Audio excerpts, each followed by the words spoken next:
নমস্কাৰ, দীপিকা ৰাখল চেনেলটোলৈ স্বাগতম জনালোঁ। আজি মই কোমোৰাৰে ব্ৰইলাৰ মাংস বনালোঁ।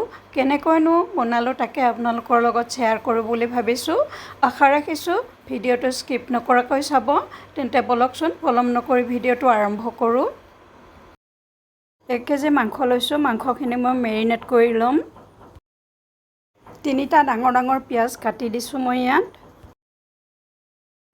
3 চামুচ ফ্ৰেছ দৈ যোগ কৰিছোঁ। দৈ নাথাকিলে স্কিপ কৰিব। প্ৰায় 3 চামুচমান মই কেঁচা মিঠাতেল যোগ কৰিছোঁ। আধা চামুচ নিমখ যোগ কৰিছোঁ। 1 চামুচ হালধি যোগ কৰিছোঁ। কেঁচা জলকীয়া 4-5টা ফালি দিছোঁ। এচামুচ আদা নহৰু বটা দিছোঁ। আধা চামুচ জিৰা গুড়ি আৰু আধা চামুচ মই ধনিয়া গুড়ি যোগ কৰিছোঁ। এতিয়া আটাইখিনি মই ভালকৈ মিক্স কৰি লৈ 15 মিনিট সময়ৰ কাৰণে ফ্ৰিজত ৰাখি থ'ম। আৰু ফ্ৰিজ নাথাকিলে এনেও ৰাখিব পাৰে, কোনো কথা নাই।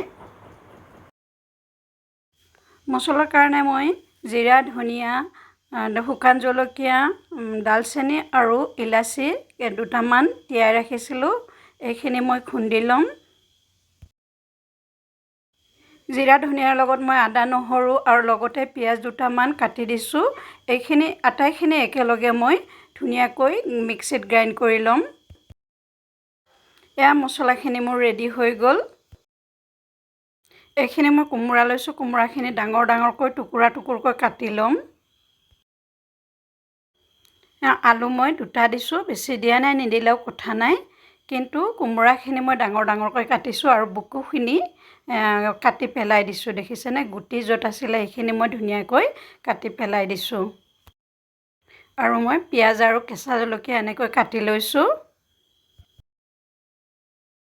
কেৰাহী গৰম দি এয়া মই তেল দিছোঁ। তেল গৰম হোৱাত মই আলু আৰু কোমোৰাখিনি দিছোঁ। এইখিনি মই ধুনীয়াকৈ ভাজি ল'ম। প্ৰথমতে অলপ হালধি গুড়ি দিছোঁ ৰংটো ধুনীয়া হ'বৰ কাৰণে।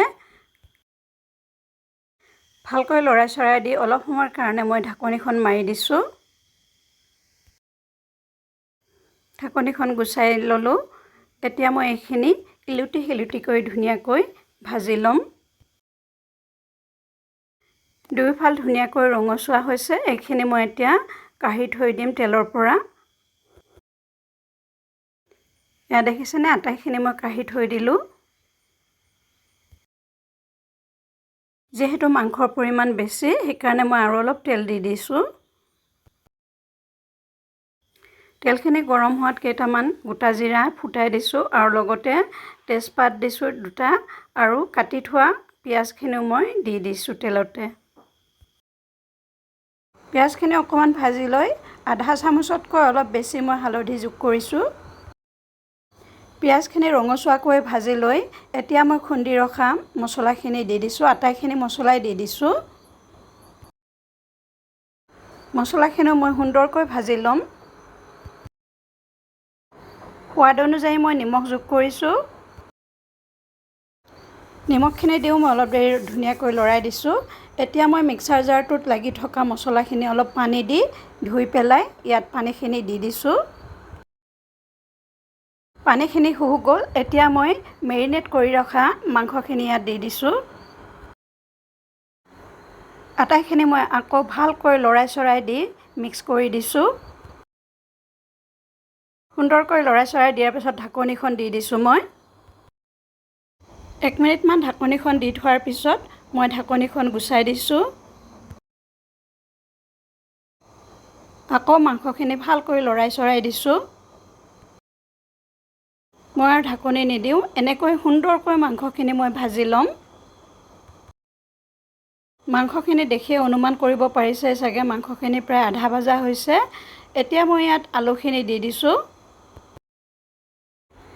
আলুখিনি দিওঁ মই ভালকৈ মাংসখিনি ভাজি ল'লোঁ। এতিয়া ভাজি ৰখা কোমোৰাখিনি দি দিছোঁ। কোমোৰাখিনি দিয়াৰ পিছত আটাইখিনি ভালকৈ মই মিহলি কৰি দিছোঁ। কোমোৰাখিনি দিওঁ মই ভালকৈ 2-3 মিনিট সময় ধুনীয়াকৈ ভাজি ল'ম। যিমানে মাংসটো ভালকৈ ভাজিব সিমানেই টেষ্টি হ'ব। যিমানে মাংসখিনি ভাজি আছোঁ সিমানে মাংসৰ কালাৰটো ধুনীয়াকৈ ওলাই আহিছে।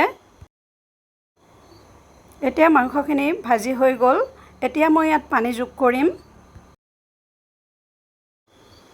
এয়া মই পানী যোগ কৰিছোঁ। পানী মই বহুত বেছি যোগ নকৰোঁ কাৰণ ব্ৰইলাৰ মাংস হয়, গ্ৰেভি বনাম। পানী দি ভালকৈ মই মিহলাই লৈছোঁ। এনেকৈ মই তৰকাৰীখন প্ৰায় 5 মিনিটমান সময় উতলিবলৈ দিম। প্ৰায় 5 মিনিটমান উতলোৱাৰ পিছত এয়া পানীখিনি প্ৰায় শুহি গৈছে।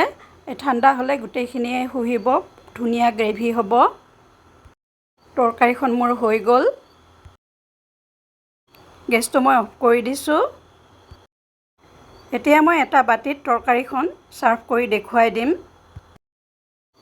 এই তৰকাৰীখন খুবেই লোভনীয় হয়, খাই চাবচোন এবাৰ বনাই। ভিডিঅ'টো চাই কেনে পালে কমেণ্ট বক্সত কমেণ্ট কৰি জনাবচোন।